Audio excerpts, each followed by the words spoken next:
बलोचिस्तान में बल्दियाती इंतखाबात पीटीआई। बिस्मिल्लाहिर्रहमानिर्रहीम। 9 मई के वाक़यात के बाद ये पहला बड़ा इलेक्शन हुआ है और इस इलेक्शन का जो मुकम्मल रिज़ल्ट है वो दुनिया न्यूज़ ने अपने न्यूज़ चैनल के ऊपर लोगों के साथ शेयर कर दिया है। आज की इस वीडियो में मैं आप लोगों को दुनिया न्यूज़ की वो वीडियो दिखाने जा रहा हूं जिसमें दुनिया न्यूज़ ने तमाम तर पार्टियों के हवाले से जो बल्दियाती इलेक्शन में रिज़ल्ट आए हैं बलूचिस्तान के, वो लोगों के साथ शेयर किए हैं।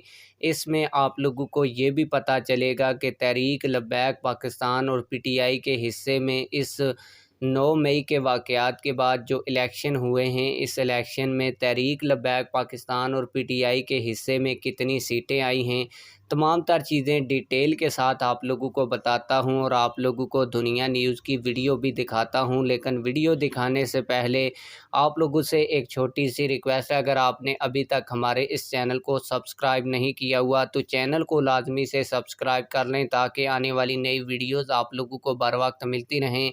मैं आप लोगों को तहरीक लब्बैक पाकिस्तान का जो इलेक्शन रिज़ल्ट इसमें आया है वो भी आप लोगों को बताता हूं और ये भी बताता हूं कि तहरीक लब्बैक पाकिस्तान ने कितनी सीटें हासिल की हैं। इससे पहले आप लोगों को बताता चलूँ कि पीटीआई के जो लोग हैं वो कहते हैं कि 9 मई के वाक़यात के बाद पीटीआई की मकबूलियत में बेपनाह इजाफ़ा हुआ है, जबकि जो पीटीआई के मुखालिफिन हैं वो कहते हैं कि अब पीटीआई ख़त्म हो चुकी है। जब इस हवाले से लोग सर्वे करने के लिए लोगों के पास जाते हैं तो पीटीआई के लोग कहते हैं कि सारी मकबूलियत इमरान खान की है। इमरान खान अगर इलेक्शन में खंबे को भी खड़ा करेगा तो खंबा भी इलेक्शन जीत जाएगा। लेकिन इलेक्शन रिज़ल्ट आ चुके हैं, उन्हीं से पता चलेगा कि इमरान खान की मकबूलियत में इजाफ़ा हुआ है या कमी हुई है।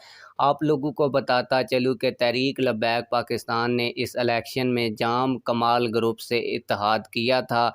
तहरीक लब्बैक पाकिस्तान के हक़ में और तहरीक लब्बैक पाकिस्तान के हिस्से में 2 सीटें आई हैं, एक वाइस चेयरमैन और एक चेयरमैन की। जबकि तहरीक लब्बैक पाकिस्तान ने जिस जाम कमाल ग्रुप से इत्तेहाद किया था उसके हिस्से में भी 3 सीटें आई हैं। इसी तरह तहरीक लब्बैक पाकिस्तान और जाम कमाल ग्रुप के इत्तेहाद ने 5 सीटें बलूचिस्तान से हासिल की हैं। जबकि पाकिस्तान तहरीक इंसाफ और पीटीआई ने कितनी सीटें हासिल की हैं ये आप लोग दुनिया न्यूज़ की खबर में ही देखेंगे। आइए मैं आप लोगों को दुनिया न्यूज़ की वीडियो भी दिखाता हूँ। बलोचिस्तान में बल्दियाती इंतखाबात पीटीआई का सफाया। पूरे बलोचिस्तान में पीटीआई एक भी जिले में कामयाबी हासिल नहीं कर सकी। सूबे भर से पीटीआई का सियासी तौर पर सफाया हो गया है। बलोचिस्तान की अवाम ने पीटीआई को सूबे में मुस्तरद कर दिया। 35 अजला में कहीं पर भी पीटीआई का कोई जिले चेयरमैन वाइस चेयरमैन मुंतखब नहीं हुआ।